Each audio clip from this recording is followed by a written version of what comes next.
tikriausiai matai, kas parašyta viršuje.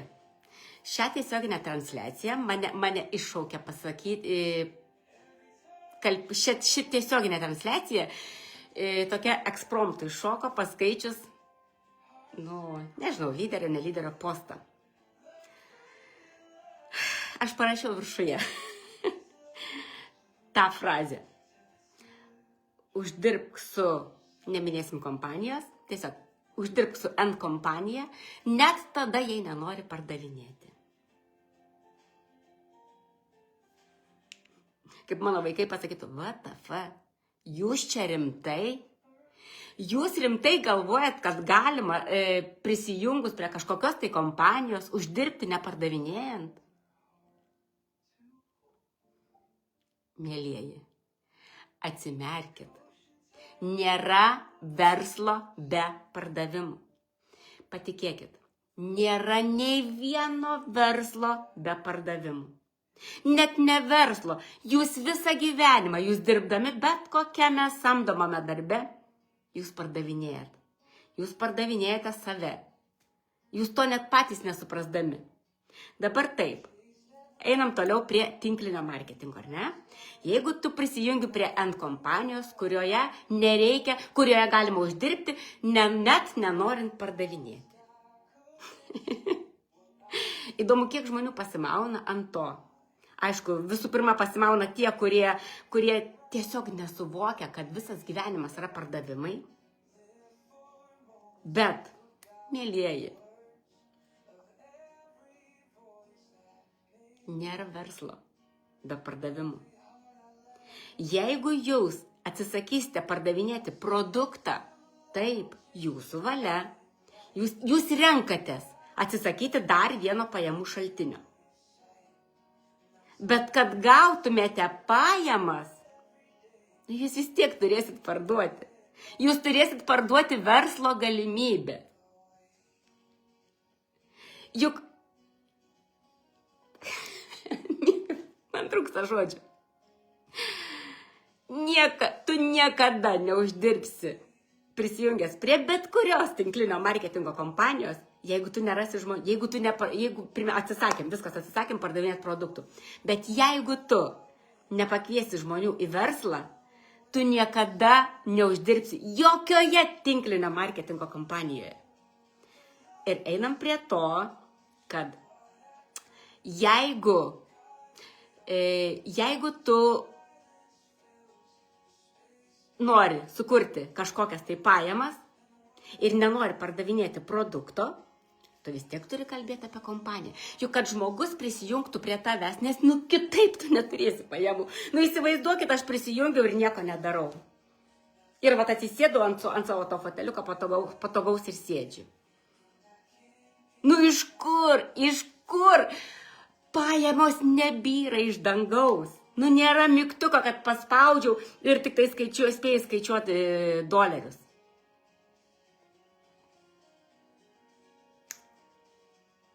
Neįsivaizduoju.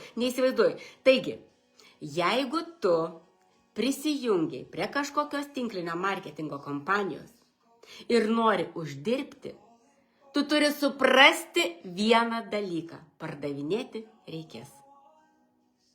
Reikės pardavinėti. Jei ne produktą, tai verslo galimybė. O sėdint ant foteliuko, labai gerai Milda Sabienė kažkada pasakė, euras tarp šiknos ir sofos nepraskrenda, žinokit. Jeigu tik prisijungiau ir atsisėdau, nes man kažkur paskaičiau internete, kad prisijung prie mano kompanijos, net čia galėsiu uždirbti, net jei nenori pardavinėti. Tai prisijungiau ir sėdžiu. Tai tada, žinokit, ir tų uždirbimų ne kažką turėsit. Labas, Iveta. Tai mielieji, jeigu tu irgi manai taip kaip aš, tai parašyk komentarę po šitą tiesioginę transliaciją, kokia yra tavo nuomonė apie pardavimus. Ir ar tu irgi tokios pat nuomonės esi kaip ir aš. O jeigu esi kitokios nuomonės, tai prašyčiau argumentuoto įrodymo, kad gali būti kitaip. Kad galima sukurti verslą be pardavimų. Jūs pakalbėkit su pačiais didžiausiais verslininkais, su didžiausius verslus sukūrusiais žmonėmis. Rizika ir pardavimai. Ir kuo geresnis pardavėjas, tuo didesnis verslas. Taigi, jeigu tu prisijungi prie tinklinio marketingo kompanijos ir turi labai didelių tikslų, bet nemoki pardavinėti, gera žinia yra ta, kad tu visko gali išmokti. Viskas gyvenime yra išmokstama, jeigu tik yra noras. Tai va, mėlėjai, labai trumpai, sakau, mane iššaukė tas toksai parašymas ir nežinau, kiek daug pasiekia žmogus tai rašo. Aš tikiuosi, kad lyderiai tokio posto niekada neparašys. Man taip naivu. Tai jūs įsivaizduokit, jeigu jūs pasikviesit, jeigu prie jūsų, dabar, aš parašiau tokį postą, uždirbk su kompanija, net jei nenori pardavinėti.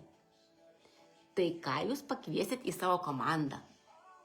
Kokius žmonės jūs pasikviesit į savo komandą?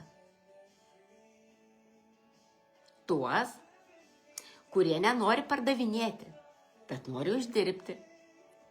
Ar jums reikia tokių žmonių? Jie nieko nedarys, nes jie nenori pardavinėti. Tai velniam jums tokie žmonės. Tai kam jūs rašo tokius postus? Nėra verslo be pardavimų. Įsikalkit savo į galvą. Aš dabar irgi pardavinėju. Aš pardavinėjau galbūt savo kompaniją, nes pabaigoje pakviesiu prisijungti prie savo kompanijos. Ir tai yra pardavimas. Aš nebūtinai turiu rodyti produktą. Aš galiu pardavinėti verslo galimybę, bet aš turiu kažką daryti. Jeigu aš taip atsėdėsiu, kaip pirmai sakiau, tikrai nebus pajamų. Taigi, mėlėjai, kas sutinka su manimi, rašome, kad taip sutinku, rašom pliusus, kas nesutinka ir turi argumentuotų įrodymų, kad galima sukurti verslą be pardavimų, tada rašom po šito tiesioginę transliaciją. Man tikrai labai smagu yra paskaityti jūsų komentarus, jūsų pasisakymus ir padiskutuoti, o kodėl ne. Tai dabar labai rimtai pagalvok apie tai, ką aš sakau. Ir jeigu tu esi tas žmogus, kuris vis tik nori papildomų pajamų ir galbūt tikrai nemėgsta pardavinėti, bet nori papildomų pajamų, tai aš tave kviečiu prisijungti prie, jau dabar jau eikim prie mano kompanijos, TNT kompanijos, grožio ir sveikatos korporacijos. Ir aš padėsiu tau išmokti visko. Ne tik tai yra mokymų galimybės apie pardavimus, ar ne, jeigu tu nori sukurti didelį verslą. Pirmiausiai, mudu išsiaiškinsim, kokie yra tavo lūkesčiai, kiek tu nori uždirbti. Jeigu tavo lūkesčiai nėra dideli, tai galbūt užteks ir mano pamokų apie pardavimus, nes pardavinėti reikės. Jeigu tavo lūkesčiai labai dideli, ko gero gausim kviestis pagalbą jau iš kažkur kitur, nes reikia, aš tai galiu tik tai pakalbėti apie tai, apie būtent šitos kompanijos tinklinį marketingą, ar ne, bet aš nesu kažkokia tai pardavimų mokytoja ar dar kažkokia. Žodžiu, jeigu tu nori labai didelio verslo, tai patikėk, pardavinėti reikės ir tavo atlygis priklausys tik nuo to, kiek tu į tai įdėsi pastangų, kiek tu įdėsi į mokymus pastangų, kiek tu stengsies parduoti, nes yra kompanijų, kur galbūt žmogus registruojasi ar ne, ir jisai pats perka produktus. Tai čia vadinasi, kad nereikia pardavinėti. Tai viskas tvarkoja, bet kad tas žmogus ateitų pas tave, tu turi vis tiek parduoti. Verslą turi parduoti. Galimybę, ar ne? Bet man, kaip pasako, tikrai yra kvietę ir mane, sako, žinokit, nebus pardavimų. Tai aš prarandu dar vieną pajamų šaltinį. Nes būnant šitoj kompanijoje, aš turiu pardavimų skirtumą kainų nuo produktų. Manęs nieks neverčia pardavinėti, bet aš noriu šito skirtumo.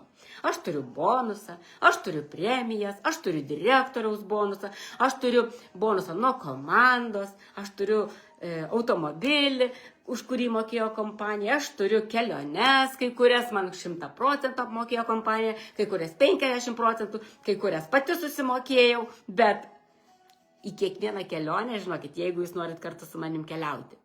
Aš turiu jums paskaičiavusi, ką jūs turit parduoti, bet parduoti reikės. Bet jūs galite neimti pinigų iš savo šeimos, o tiesiog dirbdami su Tiande produktais, su tuo, ką aš pasakysiu, vykdant tos žingsniukus, jūs galite užsidirbti kelionę į Hainai salą. Ar žinojai, kad 26 metais mes keliaujam į Hainai salą, į Hainan salą, Kinija? Ar nuskrisi kada nors pats vienas? Ne. Todėl nelauk. Nebijok pardavimų, visko galima išmokti.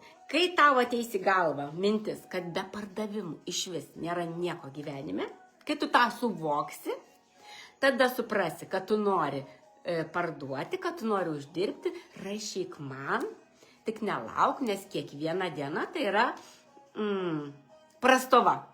Ir labiausiai kitais metais, va būtent šią dieną, lapkričio 18 dieną labiausiai gailėsies, kad neprisijungi šiandien, nes praradai vienus metus. Tai va, mėlieji, nėra verslo be pardavimų.